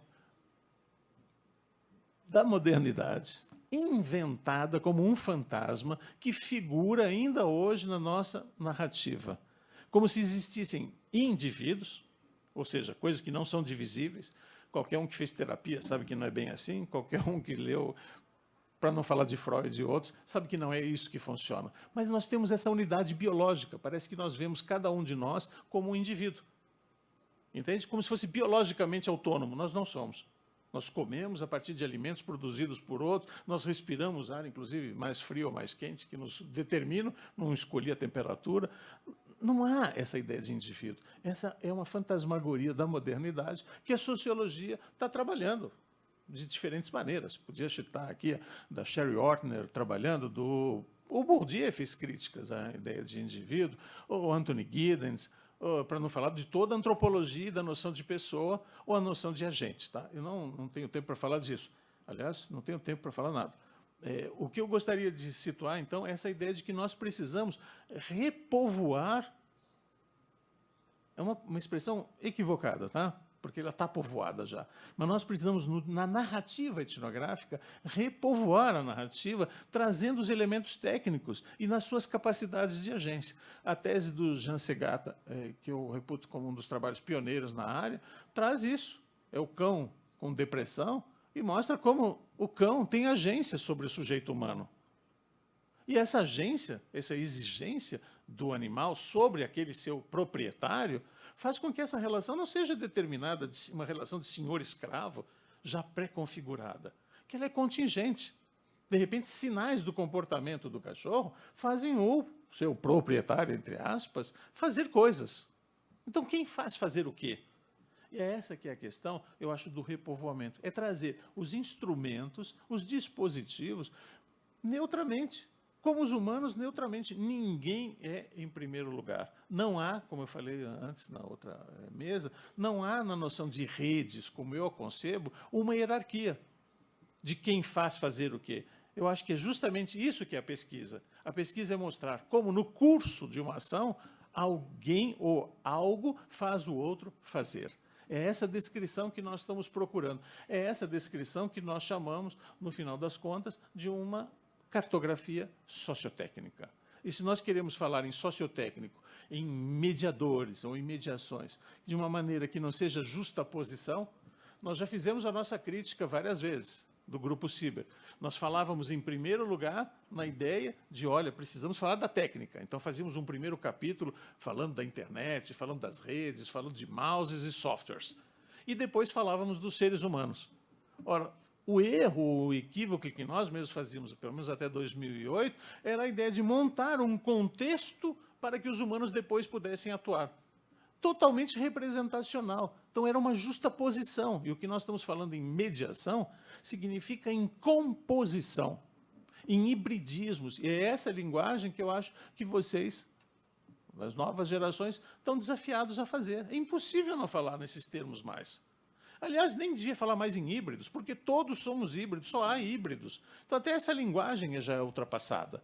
O que nós temos que falar em termos de composições. Então, o repovoamento é uma política etnográfica, porque ela traz a exigência de pensar, vou ou não elencar outras agências, outros elementos dentro da minha narrativa.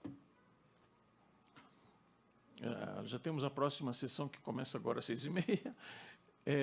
O que eu vou dizer como considerações finais? Eu acho o seguinte, primeiro de tudo mesmo, não tem como não dizer, é uma produção de social. Então, nós estamos produzindo ficções narrativas através dessa coisa chamada etnografia, e essas ficções são persuasivas. A gente tem que convencer os outros de que a gente viu e vivenciou alguma coisa. Então, é aquela etnografia que relata a minha experiência no mundo dos outros, analisa essa experiência no mundo dos outros.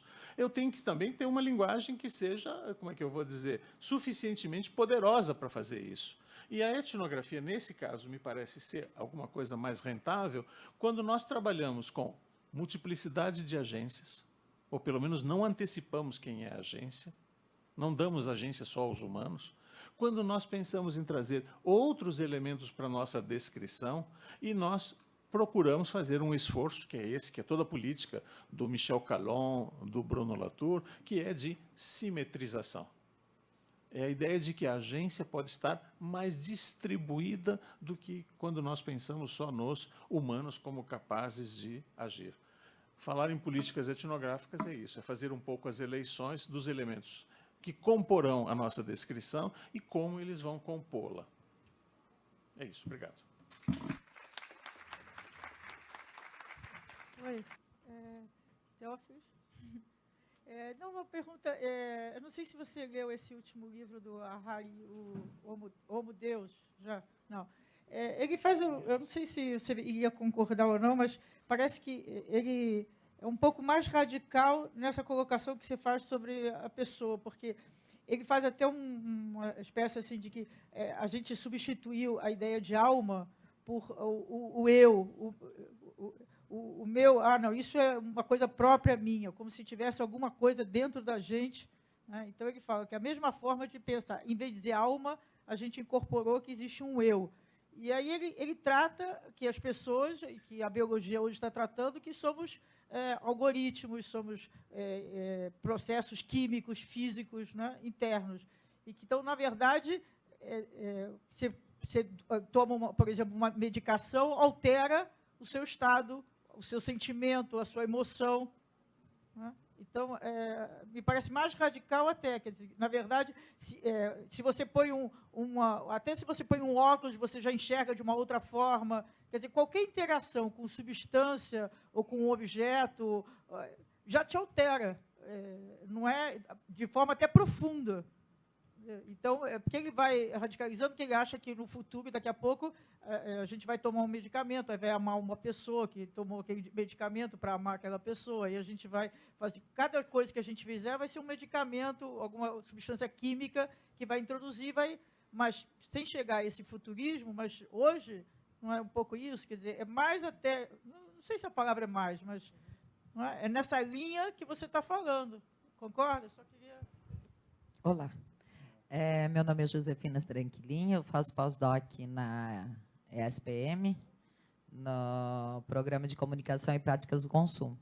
E eu sou antropóloga, e eu me formei aqui na PUC, e fiz mestrado, doutorado aqui com a Silvia Borelli, e eu trabalho com juventude, gênero e redes digitais.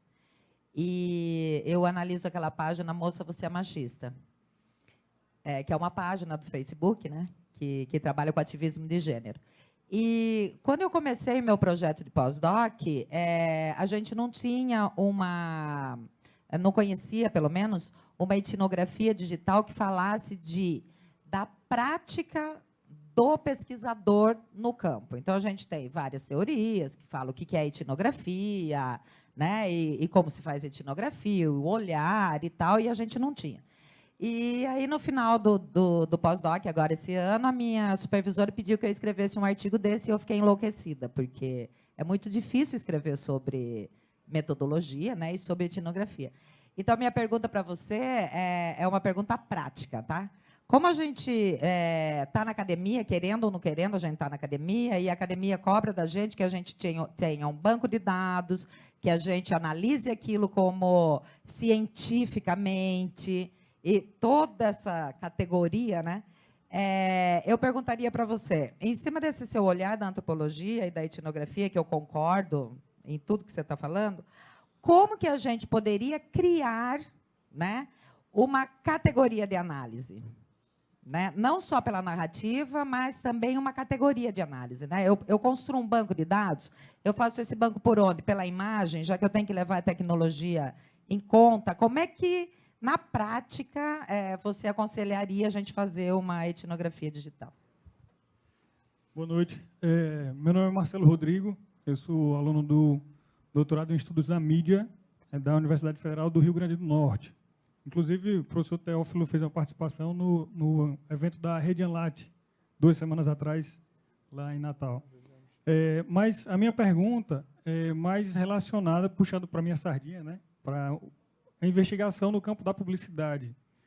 Eu queria saber se, na opinião de vocês, se seria frutífero para uma investigação no campo da publicidade digital, que a gente não tem como dimensionar de uma forma mais exata o público e os reflexos do consumo dessa publicidade digital, se seria frutífero para uma investigação nesse campo o uso da etnografia.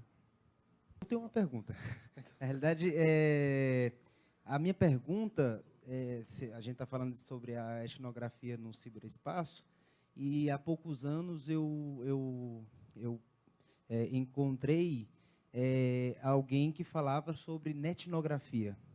E aí eu queria que o professor falasse um pouco sobre qual seria, então, a diferença entre essa netnografia proposta. Eu não lembro agora o nome da autora, eu lembro que é uma autora. Adriana Amaral, né? Perfeito, obrigado. Entre a netnografia e essa etnografia proposta pelo professor Teófilo.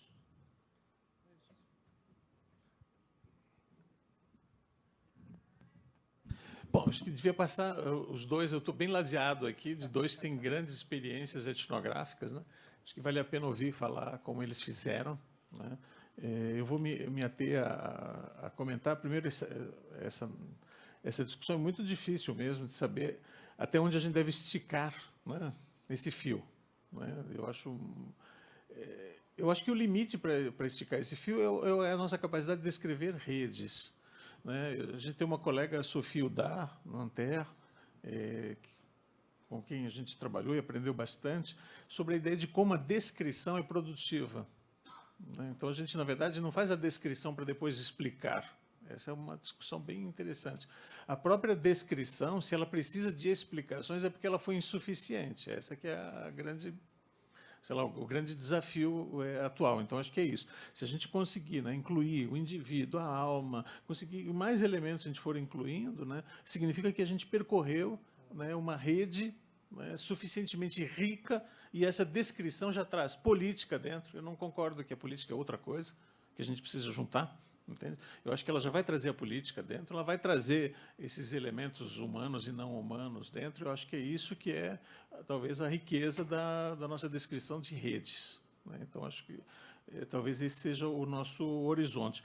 Quanto mais elementos a gente conseguir colocar para dentro, significa que mais rica foi a nossa descrição e mais a gente conseguiu acompanhar ou rastrear, né, essas associações.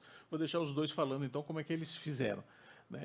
A ideia da etnografia, né, e das categorias, eu acho que assim, a nossa própria ideia de uma etnografia que seja a representação da nossa experiência vai nos trazer sensibilidades que nós tivemos em campo. A professora Sophie Udar fez uma pesquisa bem experimental no maior laboratório, no CERN, que é o maior laboratório de física nuclear europeu ou mundial, eu acho, que envolve a Suíça, a França. O laboratório tem 50 quilômetros, é um negócio gigantesco. E ela fez a apresentação dela para nós, falando de como é que é o laboratório, como é que foram as interações que ela observou, falou de pizza que eles comem enquanto os elétrons estão circulando e não tem dados ainda, falou como eles leem os mapas. E quando ela terminou, todo mundo ficou, e daí, né? Foi horrível, tá? Mas é um experimento no sentido de dizer o seguinte, a descrição que nós temos que produzir é essa descrição que cria a nossa própria confiança, né? Ou cria confiança no nosso leitor como uma narrativa verossímil. Se a gente tentar agora dizer, não, tudo isso significa que a física não é mais aquela, que a física é outra, se a gente começar a trazer esses elementos interpretativos, eu acho que a gente nunca vai chegar a dizer, fiz uma descrição, entende? Da minha experiência naquele mundo. Portanto, a gente vai estar sempre fazendo ou trazendo elementos que são elementos extra-observação. O social, o econômico, o político, a esquerda e a direita. A gente vai estar sempre trazendo elementos um pouco aleatórios. Eu me sinto como se eu fosse vivenciar os anos 50, quando o Lévi-Strauss diz, olha, a gente precisa fazer um negócio chamado estruturalismo, que eu aprendi na linguística, que é bem legal. É o seguinte, vamos parar de colocar elementos de contexto, porque não termina nunca. Isso a gente não sabe quando parar. Claro que quando eu tiver 20 anos de trabalho de campo, eu vou saber mais de quando eu tinha 10. Mas não vou conseguir fazer nunca análise. Eu acho que esse mesmo enquadramento que ele deu, eu daria hoje, pensando o seguinte, olha, a gente não pode ficar trazendo outros elementos que não aparecem na nossa própria discussão. E é isso que eu acho que vale a pena fazer esse exercício, né, que a gente está chamando aqui de etnográfico. Né? Eu não lembro... a netgrafia, é engraçado isso, né? Porque a gente não está se opondo a nada. Tem gente que diz que faz netgrafia e tem gente que diz que faz etnografia. Né? O que eu estava dizendo é o seguinte, é que me parece que é diferente nessa definição que eu dei. Né? Por exemplo, na netgrafia, há muito essa ideia do representacional. É o que está lá, que eu observei, vou contar para vocês o que acontece lá. Né? Eu acho que não é isso que a gente faz. Né? Em todo caso, tem depois eu posso lhe passar, também está na lista de PDFs disponíveis, o trabalho que a gente fez tentando mapear essas diferenças, inclusive citando o trabalho da Adriana Amaral e, né, das colegas, que fizeram um esforço, do ponto de vista da comunicação, de incorporar isso. Né? Acho que no perfil do academia.edu tem o livro. Como é que chama? No academia.edu, acho que no perfil do Teófilos, acho que tem todos esses livros em PDF, no meu também. Mas vamos ouvir quem fez, né? Inclusive vamos começar com o Ayrton, se me permite, né, já, que afinal de contas foi o primeiro, né, a fazer. Obrigado. Bom, eu quando eu comecei a fazer pesquisa antropológica na internet, eu me deparei com esse mesmo problema que você traz aqui. Cadê o manual? Cadê as instruções? Como eu procedo? O que eu tenho que fazer? Como eu recolho os dados? Mantenho o diário de campo? Faço entrevistas? Né? Essas perguntas todas começaram a vir. Aí já existia disponível o manual da Christine Hein. E aí, bom, até em espanhol, na época, já circulava. Mas aí o que acontece? Você vai para aquele manual e você percebe que ela está falando sobre como se conduzir em pesquisas em cima de plataformas que já estavam se desfazendo. A Usenet, né? As comunidades virtuais por e-mail, aquelas coisas todas. E a partir daquele momento eu comecei a perceber que não havia receita de bolo para fazer pesquisa etnográfica na internet. Porque são muitos bolos, esses bolos estão se transformando o tempo inteiro. Então, não tem como você codificar num livro, numa obra, assim, as receitas, os procedimentos, faça isso, não faça aquilo, porque a internet produz mundos permanentemente cambiantes. Então, não há muito como definir. Por exemplo, eu percebi isso na minha pesquisa. Mudava, na época se falava muito erroneamente, como o Teófilos falou, em comunidades virtuais. Né? Os próprios termos vão mudando. Né? Hoje em dia ninguém fala mais em comunidades virtuais, mundo virtual, essas coisas. O virtual logo se percebeu que era uma bobagem falar em virtual, porque parecia uma coisa assim, bom, o real é aqui, o virtual ali, é de brincadeirinha. E se percebia que não, que lá não era de brincadeirinha, lá era real também. Então, o próprio termo virtual foi se tornando insatisfatório. Mas, de qualquer forma, assim, só uma mudança de variação. Quem trouxe bem isso foi um colega nosso que já partiu desse mundo, que é o Guimarães, que falou sobre como que, em se fazendo pesquisas antropológicas, nós temos que nos dar conta que nós estamos lidando, acima de tudo, com plataformas. Né? Cada plataforma tem o seu estatuto de realidade. Você muda uma pecinha ali na plataforma, muda toda a dinâmica. Né? Você tem, na época tinha, por exemplo, comunicação síncrona e comunicação assíncrona. Você pegava uma comunidade que se reunia através de comunicação síncrona, chats, por exemplo, funcionava de uma maneira toda particular. Você pegava uma comunidade que funcionava, mesmo tema, mesmo tópico, funcionava em a comunicação assíncrona, comunidades por e-mail, por exemplo, a dinâmica era um outro universo. Você pegava comunidades que tinham moderação, era uma coisa. Você pegava comunidades que não tinha moderação, era uma outra coisa, era um outro universo. Então, eu logo, desde cedo, percebi que era bobagem pensar em manuais de etnografia na internet. Perda de tempo. Cada empreendimento etnográfico, na internet, ele tem que carregar consigo o próprio, como eu vou fazer? Né? Como eu vou fazer? A antropologia vive isso esporadicamente. Quando, por exemplo, o antropólogo deixou de dar exclusividade ao estudo das sociedades tradicionais e começou a estudar sociedades modernas, complexas, teve que ser repensado o ofício antropológico, o ofício etnográfico, porque era um outro universo, a maneira de se conduzir era diferente. Era, em alguns casos, como alguns antropólogos brasileiros falaram, não era mais familiarizar-se com o estranho, mas estranhar o familiar. Então, quando você tem uma situação em que essas coisas vão mudando, na internet elas mudam muito rápido, não faz muito sentido você pensar em fórmulas estanques de se conduzir em campo. Eu acho que é perda de tempo. Tá? Bom, o que eu posso dizer? Muito que eu fiz é responsabilidade aqui do lado, tá? Tô brincando, mas é porque o Teófilos me orientou no mestrado e no doutorado, e o Ayrton esteve na banca do mestrado. Então, Acho que por isso que a gente se cruza, obviamente, e trabalha junto também há bastante tempo. E olha só, para mim, uma coisa que sempre ficou muito claro eu fiz etnografia no Orkut, tá? Isso entre 2006 e 2007, produção de memória e sociabilidade, numa pequena comunidade que estava ligado à cidade de Lontras, uma cidade do interior de Santa Catarina, 8.000 habitantes.